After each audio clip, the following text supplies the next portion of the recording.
जब प्रयागराज के महाकुंभ में भगदड़ मची थी, तब वहां के मुसलमानों ने गंगा जमुनी तहजीब का परिचय देते हुए पीड़ितों की मदद की। जब प्रशासन यह मानने को ही नहीं तैयार था कि किसी की मौत हुई है, जब मुख्यमंत्री आदित्यनाथ से लेकर पुलिस कोई भी मानने को तैयार नहीं था, तब इमाम बाड़ों में, मस्जिदों में, तमाम धार्मिक स्थलों में मुसलमानों ने हिंदुओं की मदद की। इसीलिए प्रयागराज को गंगा जमुनी तहजीब की एक कुंभ मेले के अंदर मुसलमानों ने बहुत बड़ा कांड कर दिया। मेले से पहले ही मुसलमानों को चेतावनियां दी गई थी, वार्निंग दी गई थी कि कोई भी मुसलमान कुंभ मेले के अंदर नजर ना आ जाए। और बहुत सारी ऐसी तस्वीरें भी सामने निकल कर आई जिसमें अनर्गल बयान दिए गए थे मुसलमानों को लेकर। लेकिन बावजूद इसके फिर भी मुसलमानों ने इस बयान को सुनने के बाद भी, देखने के बाद भी कितना बड़ा कांड कर दिया, जो सोशल मीडिया पर खबरें आग की तरह फैली हुई हैं। हमारे साथ वरिष्ठ पत्रकार मौजूद हैं, अभिसार शर्मा जी, आप उनकी इस रिपोर्ट को देखिए। जब प्रयागराज के महाकुंभ में भगदड़ मची थी, तब वहां के मुसलमानों ने गंगा जमुनी तहजीब का परिचय देते हुए पीड़ितों की मदद की।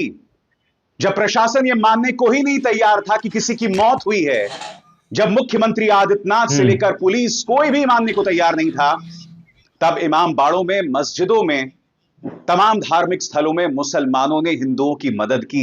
इसीलिए प्रयागराज को गंगा जमुनी तहजीब की एक मिसाल समझा जाता है दोस्तों। और आज मैं आपके सामने दैनिक भास्कर की रिपोर्ट पेश करना चाहता हूं। खूबसूरत मिसाल दोस्तों। एक तरफ मुसलमानों ने गंगा जमुनी तहजीब की मिसाल दी और दूसरी तरफ आपकी स्क्रीन पर यह है बागेश्वर धाम का धीरेन्द्र शास्त्री। इसका बयान निहायत ही शर्मनाक है। यह व्यक्ति यह कहता है कि कोई बात नहीं, अगर आपकी मौत हो गई, कम से कम आपको मोक्ष तो मिल गया। इस व्यक्ति को यह बताना चाहिए कि जो युवा मां मर गई अपने बच्चों को छोड़कर, क्या उसे मोक्ष मिल जाएगा? वो तो अपने सांसारिक काम भी पूरे नहीं कर पाई। निहायत ही शर्मनाक बयान। मैं इनकी चर्चा करूंगा दोस्तों, मगर सबसे पहले दोस्तों मैं मिसाल देना चाहता हूं दैनिक भास्कर की इस रिपोर्ट को। मैं बधाई देना चाहता हूं, दैनिक भास्कर के रिपोर्टर्स ने बहुत ही खूबसूरत काम किया है। दैनिक भास्कर वो मंच था दोस्तों जिन्होंने शुरू से ही लगातार बदइंतजामी पे रिपोर्टिंग की, और मुझे जो जानकारी मिल रही थी वो दैनिक भास्कर की बदौलत मिल रही थी। बाकी तमाम पत्रकार जो हैं वो हादसे के बाद जागे, वरना हादसे से पहले वो भी जय जय मोदी और जय जय योगी कर रहे थे। सबसे पहले दोस्तों देखिए दैनिक भास्कर की रिपोर्ट जो बताती है प्रयागराज की गंगा जमुनी तहजीब के बारे में और किस तरह से मुसलमानों ने दिल खोलकर मदद की पीड़ित हिंदुओं की। खबर आपके सामने है। महाकुंभ भगदड़, मुसलमानों ने मदद की, खोली मस्जिदें, 25,000 को बिस्तर रजाई दी, भोजन कराया, बोले श्रद्धालु हमारे मेहमान। दैनिक भास्कर अपनी रिपोर्ट में क्या कहता है मैं आपको पढ़ के सुनाना चाहता हूं। यह वो वक्त था जब श्रद्धालुओं के लिए की गई व्यवस्थाएं ध्वस्त हो गईं। श्रद्धालुओं की एंट्री रोक दी गई थी, जो जहां था वहीं पर रोका गया। ऐसे में 29 जनवरी को जनसेनगंज रोड समेत 10 से ज्यादा इलाकों के मुसलमानों ने बड़ा दिल दिखाया। 25 से 26 हजार श्रद्धालुओं के लिए मस्जिद, मजार, दरगाह, इमाम बाड़े और अपने घरों के दरवाजे खोल दिए गए। लोगों के रुकने की व्यवस्था की, उन तक भोजन और चाय पानी पहुंचाया। जिन्हें दवा की जरूरत थी उनकी तीमारदारी की। इस तरह से गंगा जमुनी तहजीब की उन्होंने मिसाल दी। ये वो मुसलमान है जिनसे डराया के प्रवेश में महाकुंभ में रोक लगा दी गई, जान बचा रहे हैं आपके। सबसे बड़ी बात यह धमकी भी दी गई थी कि अगर आप गाड़ी लेकर आएंगे और अगर उस गाड़ी का ड्राइवर मुसलमान होगा तो उसके सुरक्षा की जिम्मेदारी उसकी खुद की होगी या आपकी होगी। इस तरह से नफरत।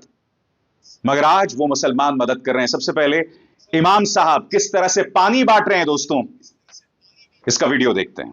ये वसीउल्लाह साहब, मस्जिद के इमाम साहब जो नमाज पढ़ाते हैं मस्जिद के अंदर, साहब जो है यहाँ पे पानी बांट रहे हैं। अमीन साहब यानी जो सदर होते हैं, सबसे बड़े होते हैं, मतलब सबके इंतजामिया लोगों को पानी बांट रहे हैं। ऐसी आपको ढेरों तस्वीरें, ढेरों वीडियोस मिलेंगे। और मैं आपको बतलाना चाहता हूं कि किस तरह से इन्होंने गंगा जमुनी तहजीब की मिसाल दी। दैनिक भास्कर क्या कहता है आपकी स्क्रीन पर। श्रद्धालुओं को 29 जनवरी की रात भी सड़क पर ही काटनी थी। ऐसे में प्रयागराज के मुसलमानों ने गंगा जमुनी तहजीब की मिसाल दी। मेला क्षेत्र से 10 किलोमीटर दूर खुलदाबाद सब्जी मंडी मस्जिद, बड़ा ताजिया इमाम बाड़ा, हिम्मतगंज दरगाह और चौक मस्जिद में लोगों को ठहराया गया। इसकी कुछ तस्वीरें और वीडियो भी सामने उभर कर आए हैं। मुस्लिम समुदाय के मोहल्ले नखास कोहना, रोशनबाग, हिम्मतगंज, खुलदाबाद, रानी मंडी, शाहगंज के लोगों ने अपने घर में श्रद्धालुओं को ठहराया, उन्हें चाय नाश्ता कराया, खाना खिलाया। इन मोहल्लों में रात में भंडारा चलाया गया। श्रद्धालुओं को हलवा पूड़ी और खाने के सामान भी बांटे गए। ये खबर पढ़ते पढ़ते मेरी आंखों में आंसू हैं दोस्तों। ये वही मुसलमान है दोस्तों, क्योंकि ये लोग कितनी कोशिश कर रहे हैं हम सबको बांटने की, मगर बार बार इस तरह की मिसाल सामने उभर कर आती है जब यह देश इस बात का परिचय देता है कि बांटने वाले जितना बांटें, चाहे तुम जितना चिल्लाओ, बटेंगे तो कटेंगे, मगर इस तरह की मिसाल सामने उभर कर आती रहेगी। एक बार फिर दैनिक भास्कर को बधाई, और मैं चाहूंगा आप कई बार इस तरह की मिसालें सामने आई हैं। देखिए किस तरह से प्रयागराज के मुसलमानों ने हमारे हिंदुओं के लिए किस तरह से उनकी मदद की। देखिए, महाकुंभ में मची भगदड़, संगम क्षेत्र में हर तरफ बिखरा सामान, पुलिस और रेस्क्यू टीमें घायलों को अस्पताल पहुंचाने में जुट गई। ये वो वक्त था जब प्रयागराज में श्रद्धालुओं के लिए की गई व्यवस्थाएं ध्वस्त हो गई। ऐसे समय में राम की मदद को रहीम सामने आए। मुस्लिम समुदाय के लोगों ने मस्जिद, मजार, दरगाह से लेकर हिंदू भाई बहनों के लिए घरों के दरवाजे खोल दिए। रात में ही लोगों तक खाना और चाय पहुंचाई गई। जिन्हें दवा की जरूरत थी उनकी तीमारदारी भी की गई। जिस तरीके से देख रहे थे कि हर लाखों करोड़ों लोग की एक भीड़, एक जत्था चला आ रहा है, तो मुसलमान भाई को रात को लगा कि इनको बहुत तकलीफ है और पूरी तरीके से वहां पे उनके लिए दरी का इंतजाम किया गया, उनके लिए बिस्तर का इंतजाम किया, उनके लिए चाय पानी नाश्ता, उनके भंडारे का, उनके खाने का इंतजाम किया गया। पूरी तरीके से इलाहाबाद प्रयागराज के लोगों ने दिल खोलकर कुंभ में आए श्रद्धालुओं का स्वागत किया, खैर मकदम किया, इस्तकबाल किया। एक तरफ ये तस्वीर थी दोस्तों, और दूसरी तरफ ये वीडियो जो वायरल हो चुका है, जिसपे अखिलेश यादव ने भी तीखी टिप्पणी की है। आप देख सकते हैं पुलिस किस तरह से लोगों के लिए जो खाना बन रहा है, जो महाराज खाना बना रहे हैं, उस पर मिट्टी डाल रहे हैं। हालांकि इस पुलिस वाले को बाद में सस्पेंड कर दिया, खाने के ऊपर मिट्टी। एक तरफ मुसलमान जो है गंगा जमुनी तहजीब का परिचय देकर मदद कर रहे हैं, और दूसरी तरफ यहां पर देखिए मिट्टी डाली जा रही है। क्या हो रहा है साहब? इंतजार कीजिए अखिलेश यादव ने किस तरह से प्रहार किया है, और मुख्यमंत्री आदित्यनाथ के इस्तीफे की बात की है संतों के सहारे। मगर मैं एक व्यक्ति का बयान मैं आपको सुनाना चाहता हूं। यह है बागेश्वर धाम के धीरेन्द्र शास्त्री।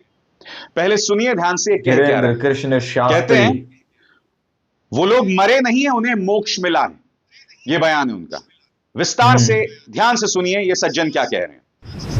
हमने कहा देश में प्रतिदिन लोग मर रहे हैं और करोड़ों लोग मर रहे हैं। कुछ दवा के बिना मर रहे हैं और कुछ स्वास्थ्य की व्यवस्था के बिना मर रहे हैं, कुछ हार्ट अटैक से मर रहे हैं। निश्चित रूप से ये जो घटना हुई है वो निंदनीय हुई है और बहुत विचित्र हुई है। एक बात बोले, ये महाप्रयाग है और मृत्यु सबकी आनी है, एक दिन मरना सबको है। पर कोई गंगा के किनारे मरेगा तो वो मरेगा नहीं, मोक्ष पाएगा। कुछ लोगों को इसके इस बयान पर कोई आपत्ति नहीं होगी, क्योंकि हमारे धर्म में हम मोक्ष, निर्वाण, इन तमाम चीजों की बात करते हैं। मगर मैं आपसे एक सवाल पूछना चाहता हूं। कल्पना कीजिए आपके छोटे छोटे बच्चे हैं और अगर उनकी मां एक भगदड़ में मर गई, तो क्या आप उन बच्चों को यह कहेंगे कि जो मौत प्रशासनिक लापरवाही से हुई है, जो मौत भगवान की सेवा में नहीं, वो जो 50-60 लोग मर गए हैं, वो भगवान की सेवा में उनकी मौत नहीं हुई है, प्रशासनिक लापरवाही से उनकी मौत हुई है। और कोई आपको यह कहे कि साहब इनको तो मोक्ष मिल गया। मोक्ष कैसे मिलता है मुझे बताइए ना। मोक्ष आपको तब मिलता है जब आप निष्काम भाव से अपने तमाम कर्मों को करें, अपने तमाम कामों को करें। और इसमें आपके गृहस्थ काम भी हो सकते हैं, रोजमर्रा के काम भी हो सकते हैं, निष्काम भाव से। ये जो सो कॉल्ड साधु संत है धीरेन्द्र शास्त्री जैसा, जिसे मैं अव्वल दर्जे का ढोंगी मानता हूं, इनका ये जो बयान है ना दोस्तों, निहायत ही संवेदनहीन बयान है, निहायत ही संवेदनहीन बयान है। मैं फिर कहना चाहता हूं, जो युवा औरत मर गई है, जो छोटी सी बच्ची मर गई इस भगदौड़ में, उसे कहां का मोक्ष मिल रहा है भाई? ये लोग सब अपनी अधूरी मनोकामनाएं के साथ जो है मर गए, और वो भी प्रशासनिक लापरवाही की वजह से। यानी कि प्रशासन के नाम पे ये लोग शहीद हो गए। इन्हें कहां से मोक्ष मिलने वाला है? क्या धीरेन्द्र शास्त्री इन सवालों का जवाब देंगे? इतना वाहियात बयान। इससे पहले इस व्यक्ति ने यह भी कहा था कि जो लोग कुंभ नहीं आएंगे, महाकुंभ नहीं आएंगे, वो देशद्रोही कहलाएंगे। अरे हमारे सैनिक सियाचिन बॉर्डर पर हैं, ठिठुरती ठंड में उन्हें देश की रक्षा करनी है, वो लोग नहीं आ पा रहे हैं तो क्या वो भी देशद्रोही हैं? यानी कुछ भी वाहियात, कुछ भी अनर्गल, कुछ भी अंड बंड संड बोलते जो मन में आए वो बोलो। गजब का आदमी है यार। बहरहाल दोस्तों, अखिलेश यादव ने कहा है कि स्वामी अविमुक्तेश्वरानंद जो हैं वो मुख्यमंत्री आदित्यनाथ के इस्तीफे की मांग कर चुके हैं। उन्होंने संसद के अंदर मुख्यमंत्री आदित्यनाथ पर करारा प्रहार किया है। सुनिए क्या कह रहे हैं अखिलेश।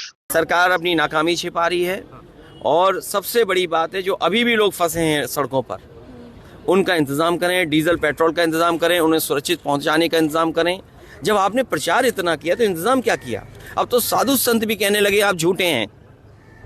कुछ लोग खुल करके कह रहे हैं, साधु संत, कुछ लोग कह नहीं पा रहे हैं। सोचिए, मुख्यमंत्री को अगर साधु संत कहने लगे झूठे, और इससे ज्यादा नैतिक हार क्या हो सकती है? जिस तरह की जांच अखिलेश जी, जांच ये सरकार की जांच है, इस पे हम और विचार करेंगे। पहले सबसे पहली बात यह है कि सरकार सूची जारी करे, जो शव मिले हैं उनकी पूरी चिन्हित करे, कहाँ जा सकते हैं, पूरे सम्मान के साथ पहुंचाया जाए। इसके अलावा पूर्व मुख्यमंत्री अखिलेश यादव ने इस बयान में उत्तर प्रदेश सरकार को कुछ सुझाव दिए हैं। वो सुझाव क्या हैं, एक एक करके आपकी स्क्रीन पर आ रहे हैं दोस्तों। सुझाव नंबर 1, भोजन पानी के लिए जगह जगह दिन रात ढाबे खोलें और भंडारों के आयोजन की अपील की जाए। प्रदेश भर से मेडिकल और पैरा मेडिकल स्टाफ को स्वयंसेवी लोगों के दुपहिया वाहनों के माध्यम से दूरस्थ इलाकों में फंसे लोगों तक पहुंचाने की व्यवस्था हो। महाकुंभ के आसपास और प्रदेश भर में मीलों तक फंसे वाहनों को पेट्रोल डीजल की आपूर्ति सुनिश्चित की जाए। दवाई की दुकानों को दिन रात खोलने की अनुमति दी जाए। लोगों को कपड़े और कंबल दिए जाएं। जहां हजारों करोड़ लोग प्रचार पर और दुर्घटना की खबरें दबाने के लिए बहाए जा रहे हैं, वहां पीड़ितों के लिए कुछ पैसे खर्च करने से सरकार पीछे क्यों हट रही है?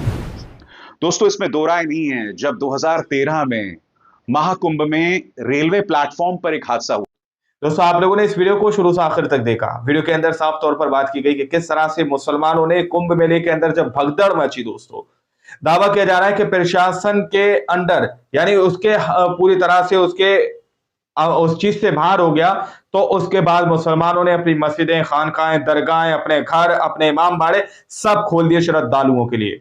यह कांड मुसलमानों ने किया दोस्तों। उन्होंने किसी भी तरह की किसी भी बात को बगैर सोचे समझे वहां पर जो हिंदू श्रद्धालु पहुंचे थे हमारे, उनके लिए मुसलमानों ने अपने घर बार को खोल दिया दोस्तों। और ये ऐसा मौका पहली बार नहीं है, इससे पहले भी कई दफे ऐसे मौके देखने को मिले हैं दोस्तों। अगर देखा जाए तो प्रकृति भी इस चीज को समझ रही है और बार बार हमें संदेश दे रही है कि जो लोग बांटने की कोशिश कर रहे हैं, जो नारा देते हैं कि बटेंगे तो कटेंगे, उनके चेहरों पर ये एक जोरदार तमाचा है। आप लोग समझ सकते हैं यहां पर किस तरह से मुसलमानों ने बिना किसी भेदभाव के बार बार मुसलमानों को टारगेट करने के बाद भी मुसलमानों ने एक सेकंड के लिए भी किसी भी तरह की अपने दिल में नफरत ना रखते हुए श्रद्धालुओं के लिए अपने घर बार को खोल दिया दोस्तों। रात में भंडारे चलाए गए हैं। ये तस्वीरें बहुत कुछ बयां करती हैं। बाकी आप लोग इस रिपोर्ट के बारे में क्या सोचते हैं, क्या समझते हैं, अपनी राय कमेंट सेक्शन में जरूर दीजिएगा। इस अगली वीडियो में, जब तक के लिए जय हिंद, जय भारत।